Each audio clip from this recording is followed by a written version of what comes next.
Okay, shalom, shalom, it's the brother Kadash. We'll start off by giving our praises to Yahweh, Bahashim, Yahushai, Bahashim, Kadash.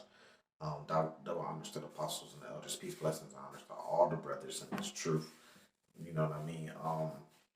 I'm making this video because I was like watching the apostle, one of the apostle videos that he put up, and he was kind of talking about going in pretty much on vocab Malone, right? So it inspired me to make this video because the thing that's going around is it's like an authority thing, and I feel like the reason why that topic is going around like on authority a lot is because the Lord's about to give us the actual power and actual authority, even though we really have the authority on what the scriptures mean or not, or the understanding on it. Really, the Israelites have the authority over that, but these different people in the world, they believe they have the authority. And I've been thinking about this lesson for about like 2 weeks now because it wasn't just the apostle video that I was watching. He was talking about that, and I think vocab Malone's kind of like questioning like why y'all do this, why y'all say this, what right do y'all have? Pretty much we need to come under his teachings, right? And then I watched the Sakari video with the guy, the man name is Deacon, right? So I watched one of his videos, and he had like a debate with like a so-called Jew, but it was like a Jewish guy. And one of the things that the Jewish guy was saying in that video, pretty much to sum up that video, he was saying, look, in order to understand the Bible, you have to understand the original Hebrew text, right?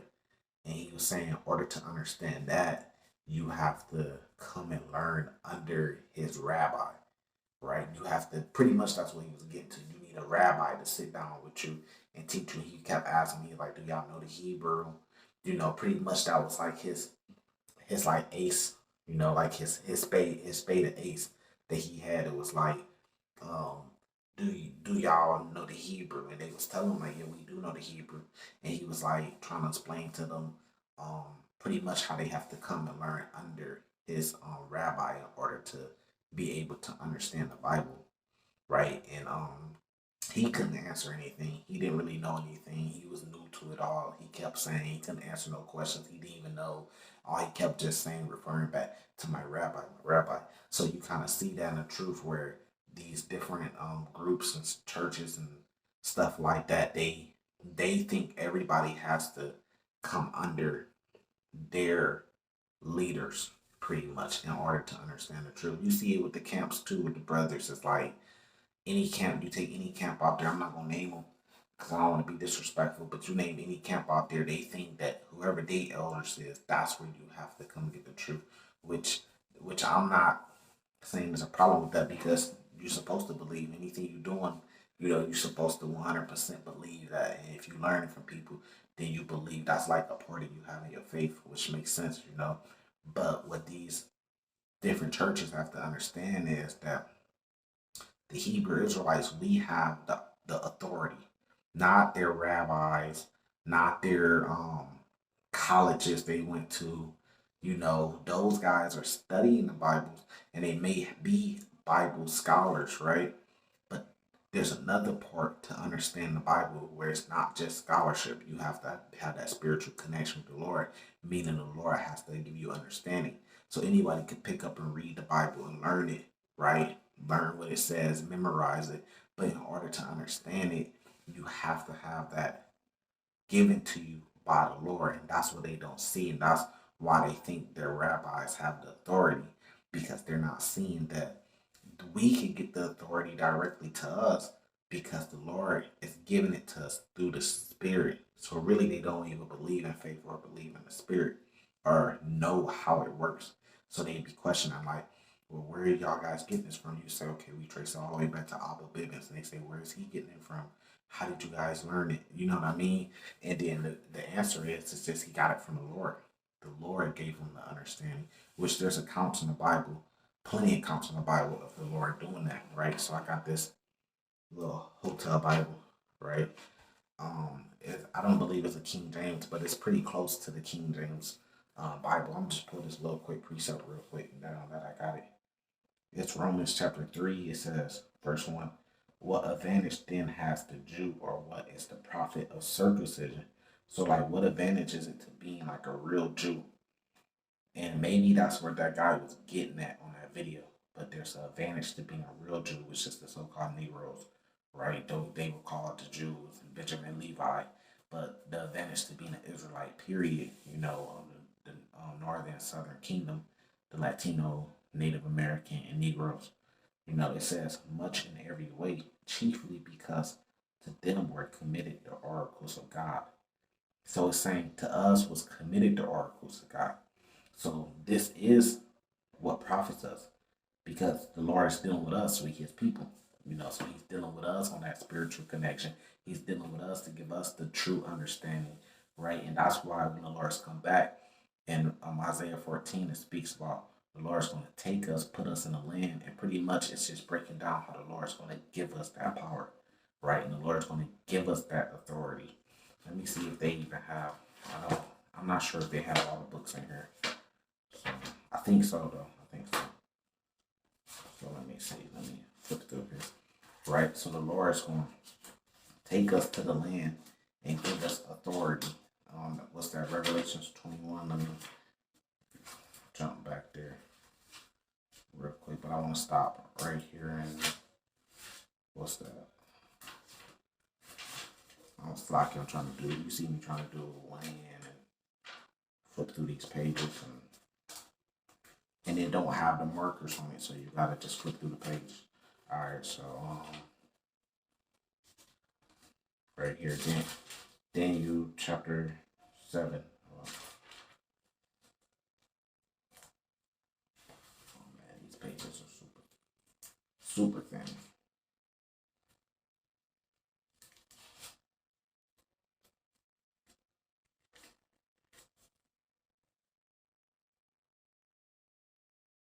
Okay, so this is kind of different wording. Let me see what I was talking about. Verse 14, right? It says, no, verse 13 to get the context. It says, I was watching the night vision, behold, one like the Son of Man coming with the clouds of heaven. He came to the Ancients of Days, and they brought him near before him. Then to him was given dominion, glory, and the kingdom, that all people, nations, languages should serve him. His dominion is everlasting dominion, which shall not pass, and his kingdom one which shall not be destroyed. Right? Hold on, let me see.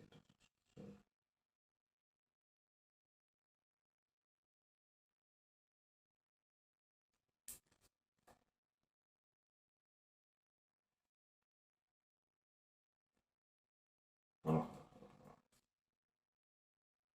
Now let me jump back to what's that? Daniel chapter 2.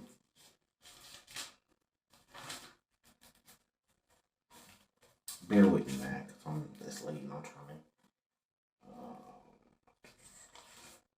to get straight to the point. Was that verse 44? Just to get context, more context, says, and the day of these kings, the God of heaven will set up a kingdom which should never be destroyed, and the kingdom should not be left to other people, and it shall break in pieces and consume all these kingdoms, and shall stand forever.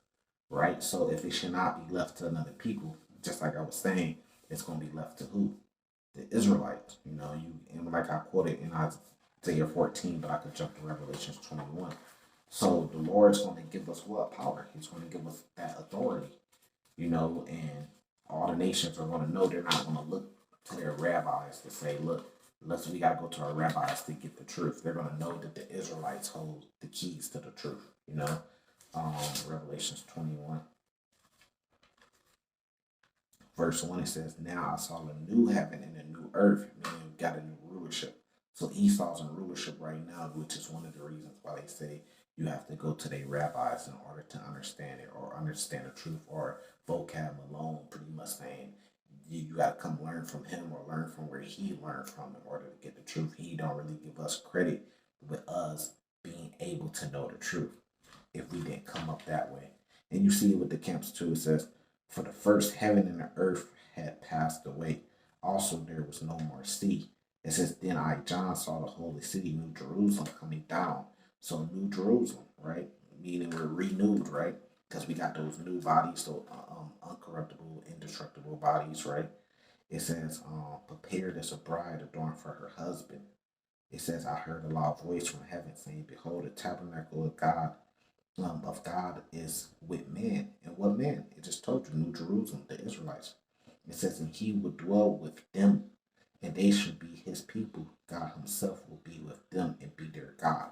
And this is talking about with the Israelites, because if you jump to verse 12, it kind of just exposes it. It says, verse 12, and it's talking about the kingdom. It said, also, she had a great and high wall with 12 gates and 12 angels at the gates, and the names written on them, which are the names of the 12 tribes of Israel, of the children of Israel. So that lets you know who's talking about. Just to prove that the Lord's going to give us that power, he's going to give that authority to us. So if we had to go through your rabbi in order to get the truth, right, then the Lord will save them and then set that order up. Obviously, that's not the case. The Lord's going to come back and get his people. People that, like our elders, our apostles, or the brothers, people that the world is not looking at to have the understanding or the authority over the understanding of the Bible. That's who the Lord's going to come back to get. That's why it says in Wisdom Solomon chapter 5, the strangeness of the salvation, pretty much roughly paraphrasing that the nations are going to be like, is this them that we had in derision? How could it be that it's them? You know what I mean? So then that's when people are going to see, and then that's when the Lord said he's going to give us fame in all lands. Now, if you jump back to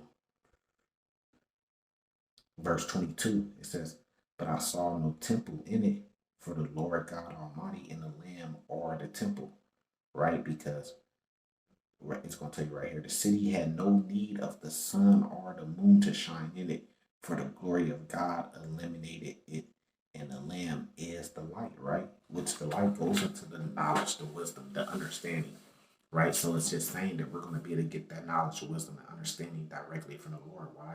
Because just like it said earlier in Revelation 21, it said the Lord's going to dwell with us. You see what I'm saying? So sometimes when it speaks about the moon, and the sun is talking about wisdom and knowledge, and sometimes it's actually talking about the moon and the sun, depending on what chapter, what verse. So you got to have the understanding. You got to get the understanding from the Lord. The Lord does it through men. You learn from elders and apostles, and then some men build on that understanding, and then it goes on and on and on until the Lord comes back. And that's what we're waiting for. So ultimately, the Israelites have the authority, which are so-called Negroes, Latinos, Native Americans, and the world's going to see that. And the world's going to be forced to believe that. Right now, they don't give us no credit. They don't believe that, but it's going to come down to a point where they're going to see, like, okay, for us to really understand this, we got to go get up with the Hebrew Israelites, right? But it speaks about that with the what's that, Amos 8? Let me see if I can get it. With the famine of the word.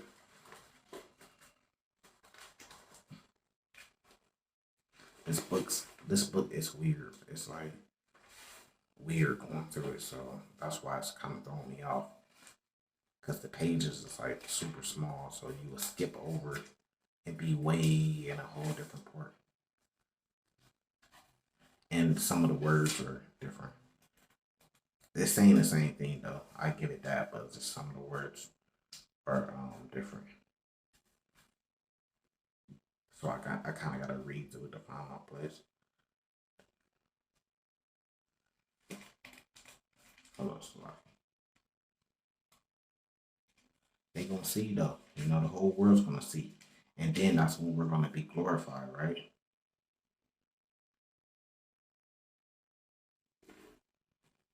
Nope, that's not it.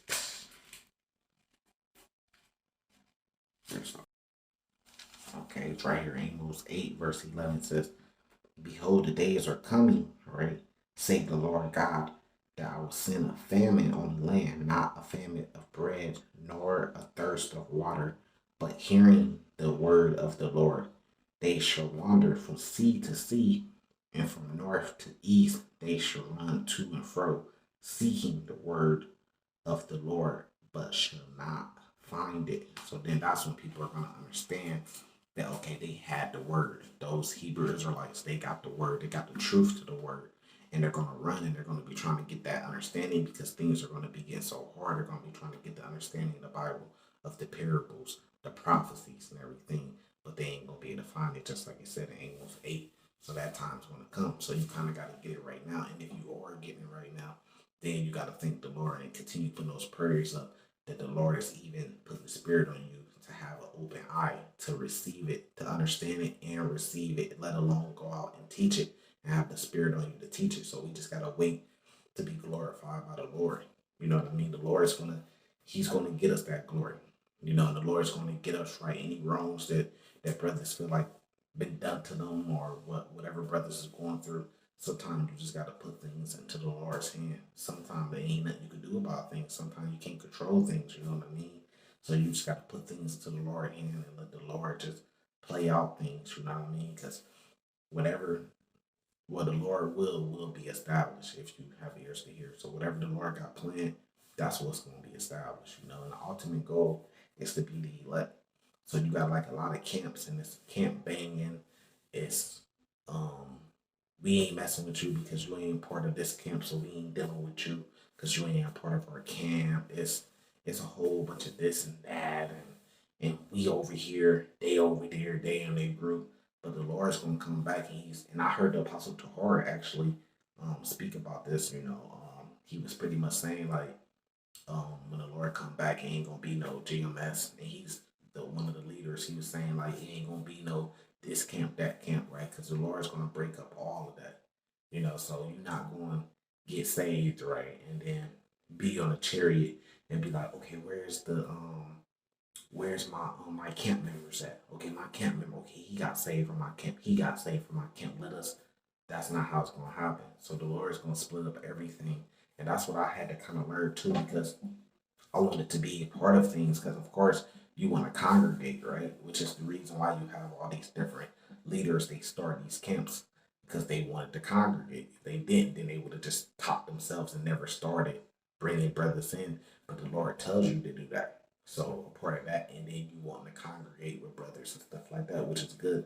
I wanted to do that too, but I had to realize like shit for us, it may be just do the work, you know, just do the work and just go hard at it, and then wait for the Lord, because the ultimate goal is to be a part of the elect.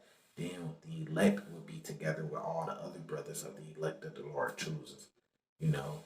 And then I see a lot of times, because I'm kind of going to a different topic because it's just online. I see a lot of times brothers, they go so hard for whatever group they in, and I get that, but they don't know if they the elect or not. They almost kind of put a mindset of thinking they are already the elect, so they don't know if they the elect or not. You know what I mean? And they go based off group thinking rather than thinking about what is the Lord, you know, or having fear in the Lord. How the Lord look at this, examining that, you know, because there's a judge that's above your group, which is the Lord. It's a judge that's above anybody you report to, which is the Lord. You know what I mean? And none of us could say that any man is thinking exactly how the Lord is thinking about a situation. You know what I mean? And that's the scary thing about it. And that's why you're supposed to fear the Lord. You know what I mean? You may feel like you're in the right, and you may have 100 brothers saying that you're in the right, but to the Lord, you're in the wrong in some type of way. You know what I mean? And that's the scary thing about the Lord. It is a scary thing about the Lord. You know, we got to deal with it, because even when Yahweh Shai walked the earth, you had a lot of men that came together against him. You had a lot of men that was trying to catch him up and stuff, that was constantly on him, you know, saying that he was doing this, or blasphemy, all this and stuff. You know what I mean? He was going off here, saying he was going off there, saying he was doing this, he was doing that, he was lying, he was going off, they was accusing him of everything. You know what I mean? So, but he stayed going, he stayed pushing the truth. You know what I mean? So, if you have like a question of how you should be or how you should handle things, the perfect example is just to go read how Yahweh Shai was doing things, and that'll give you your answer. So, with that, I'm going to say salvation to the elect. Shalom.